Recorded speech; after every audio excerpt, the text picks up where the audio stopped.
Hi, how's it going? Hello, everybody. Welcome to my YouTube video.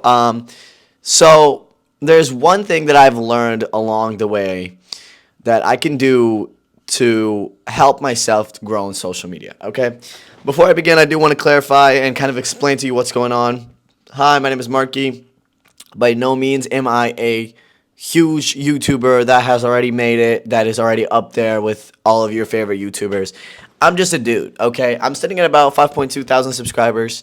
I'm still in the process of creating things and learning things, and I'm just slowly learning everything one step at a time. And if you really want like an educational, analytical, statistical video about certain tips that you can take to be a successful social media person, I might not be the guy for that. One, because I'm not a successful YouTuber myself, but two, also because I'm gonna just keep it real with you. That's just how it is. I'm gonna just try my best to keep it real.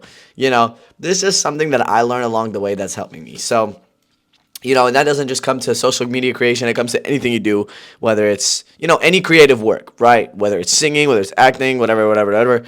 But detaching yourself from your social media. Now, on paper, doesn't sound that bad. It is so hard to do, though. You know what I'm saying? For me, for example, I do YouTube, right? And so I post videos and shorts, and I edit a bunch of stuff. But I also do TikTok Live, right? For those of you that don't know what TikTok Live is and how it works, basically you just battle a bunch of people, and you build out a strong team to help you win battles, right?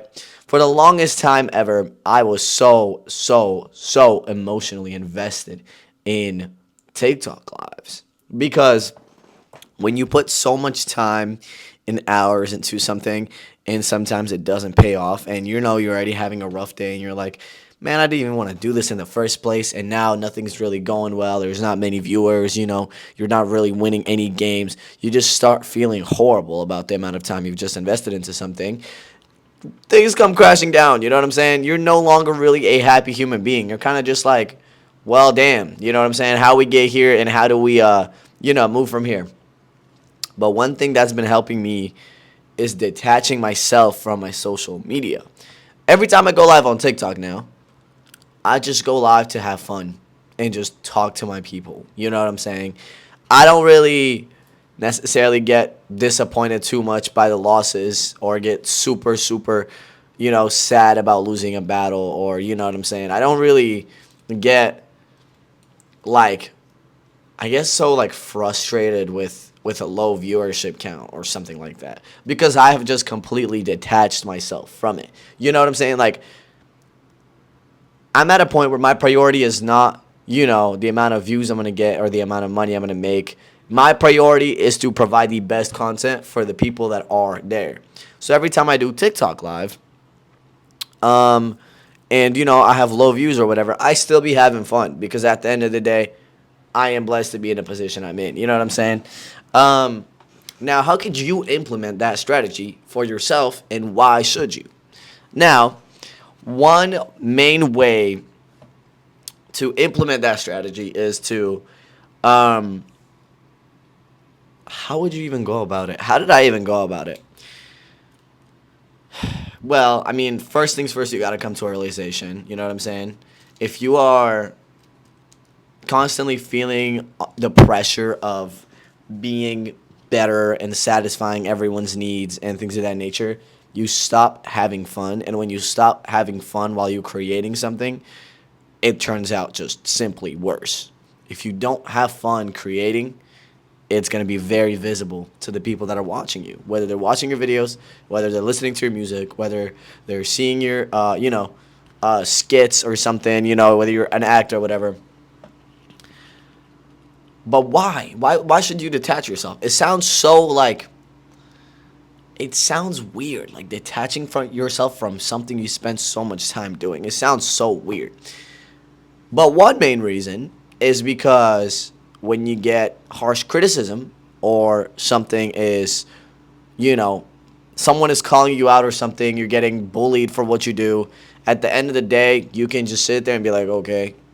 Because guess what? You are detached from what you do. It don't matter what people say, because, well, you are detached. You know what I'm saying? Obviously, you care about what you do, but you don't have any emotional investment in what you do. You know what I'm saying? Which again, there's a difference between emotional investment and being attached, or like no, there's a difference between being attached to what you do and being, I guess, like, and the effort that you put into what you do. You know what I'm saying? Like, detaching yourself doesn't necessarily mean stop putting in the effort. It just means detaching yourself from the emotional aspect of what you do. Like, you're not attached to what you do by your numbers and performance, if that makes sense, you know? And it's really hard with social media because, if your video does really good, you feel super good about it. But if your video does ass and you put in hours into it, you'll feel super bad about it. And it genuinely brings down your mood. I know for me, there have been times when I would put in days of editing into a video, and then next thing you know, it does like horrible. You know what I'm saying? Comparatively to my other videos. And it just makes me feel like, well, damn, like, that kind of sucks. But now, if I spend so much time on editing this video and it performs poorly, at the end of the day, I know I put in the effort to do whatever I got to do, and then I just let life take its course. You know what I'm saying? If the video did good, it did good. If it did bad, it did bad. If it did bad, I just look at what went wrong and learn from it and do better in the next video. That's really all it is. You know what I'm saying? I'm not influenced by the ups and the downs. You know what I'm saying? There's not really an effect that the ups and the downs have on me emotionally. So, therefore, I'm free to make whatever I want to make. You know what I'm saying? You feel a lot more free. But yeah, it takes a lot of time, obviously. It wasn't just like oh, shoot, okay, I should just stop caring. It, like, definitely something that took time, you know what I'm saying? It's same with TikTok Live for me, too. There would be days where I would make $20 for a week straight. You know what I'm saying? Which is what happens sometimes. TikTok Live is very unpredictable. But, when you have to pay bills and when you have to, pay for your food to literally live, and when you're tapping into savings, you get attached to it. You get invested into it financially. You're like, well, damn, this and that. So that would really mess me up emotionally. I would have a bad mood throughout the day. I'd be like, well, I don't even freaking want to do this anymore. And I just genuinely stopped having fun with TikTok Live at some point because I was so focused on, I have to pay my rent. I have to do this and that. So what I did is I just got a job. I worked part-time, and then I did TikTok Live on the other side. That was like the first step that helped me to be less emotionally invested in what I do. So getting a job or getting a kind of like a thing that is gonna some kind of stability in your life when it comes to like work or social media is always good. That's what helped me. So I would work part-time and then I would still go live on TikTok. But obviously, although, I still put in the hours, it was a lot more for fun for me because I already, know that my rent and everything is covered. So everything I make on top of that is just for me, So I didn't really have that financial pressure of I gotta perform good. I have to do this and I have to do that. And I realized that, when I was super locked in, super focused on winning these games, super focused on making this money on TikTok Live, I did worse. But now that I'm just having fun, I'm doing better. You know what I'm saying? And the same thing with YouTube. There's a lot of times when I overly obsessed over a video that I'm making, to the point where I genuinely like stopped having fun with certain videos that I made. I was just like done with editing and I was like, I don't really want to freaking do this. Like, these videos constantly flop. Why do I do all that? But in these past few videos, or like the past like 9 videos that I've made, I've just been having so much fun with what I do that it's honestly great. Like, I have fun doing this. I just posted my Dress to Impress video. That video took a total of probably 18 hours to edit. 18, 19 hours to edit. Because you got to understand, the video is 22 minutes long. I have 4 separate POVs filming for 10 minutes straight that I got to somehow make into a tangible story.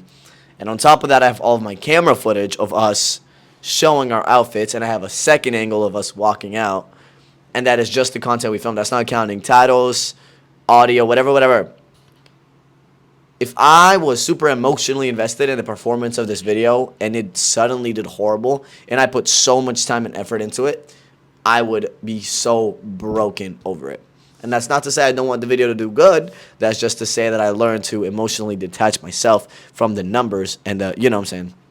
So yeah, it's also really hard with YouTube to detach yourself from numbers though, because YouTube is such an algorithmical statistical game. Like, if your video does bad, you could probably go into your analytics and see what exactly went wrong and where.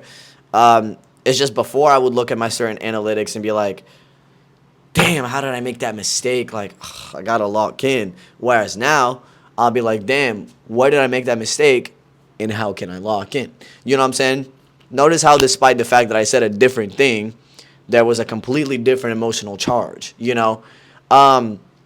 So, yeah, just, I guess, like, the more I talk about it, the more I come to the conclusion that if there's any pressures, mainly financial, I know a lot of people, like, quit their job to do YouTube, which is not good at all. Don't do that. We've seen so many cases where things didn't work out, you know, and the next thing you know, you spend a year or two or three or four or five of your life to do something and it just doesn't work. And then, you know, boom, you're cooked. But I guess find stability in the areas where you feel like you have pressure, and then just do what you love for fun, and don't focus on the statistics with the emotion, but rather focus on the statistics with an intent to learn and get better. That is one thing that I have personally done to help myself. Now, what has changed, you know, since I implemented that? Well, one, it's a lot easier for me to come up with video ideas. You know, I sit down and I just look around at what did good, what did bad. I look around at what did good on my channel, what did bad on my channel. You know, look at what did good for other people and what did bad for other people. And, you know, like, it's just like things just come to mind. It's a lot easier. I feel a lot more free to create whatever I want to create, you know. What did that do for me with TikTok Live? Well, I have fun doing TikTok Live now. You know, every time I go live, it's always a great time.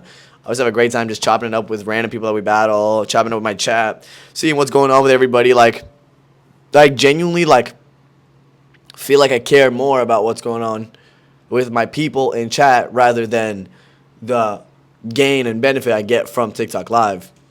I actually start having fun with TikTok Live. I start having fun with battles, you know what I'm saying? You know, obviously there are certain moments that are a little bit more tense, and obviously when you lose 20 games in a row, you get a little frustrated. You're like, okay, guys, we got to really lock in, you know what I'm saying? So obviously it's still a lot of ups and downs with TikTok Live, but at the same time, the overall emotional state and emotional outlook I have on TikTok Live is completely different. And yeah, I'm just also super blessed to have the people that I have in my chat. I mean, everyone that comes to chat is super great. And super nice to talk to, and just a pleasure to have in chat. I have a great lineup of people that constantly come in and say what's up to me that I see every day that are super awesome, and I feel like sometimes I'm invested in their lives a little bit more than I am even invested in my own. So, you know, I have fun doing what I do, and I feel a lot more free because of this one tip, and it's detaching yourself from what you make. That's literally it. That's the sauce right there. And yeah, and again, like I said, like, take everything I say with a grain of salt, obviously, because, like, I'm still also learning. I'm not a YouTube guru. I'm not a millionaire in my garage with my Ferrari behind me. I'm just a dude that's learning, and that's what's been helping me. So maybe you can take the lesson that I've learned and use it for yourself as well. And yeah, hopefully it helps you just as much as it helped me, you know. And yeah, just wish y'all luck with whatever you guys are doing, whatever you guys are creating. This might be your first and last time seeing me ever in your life, or there might be another time if you subscribe. So, yep. Thank you guys. I'll see y'all. Bye-bye.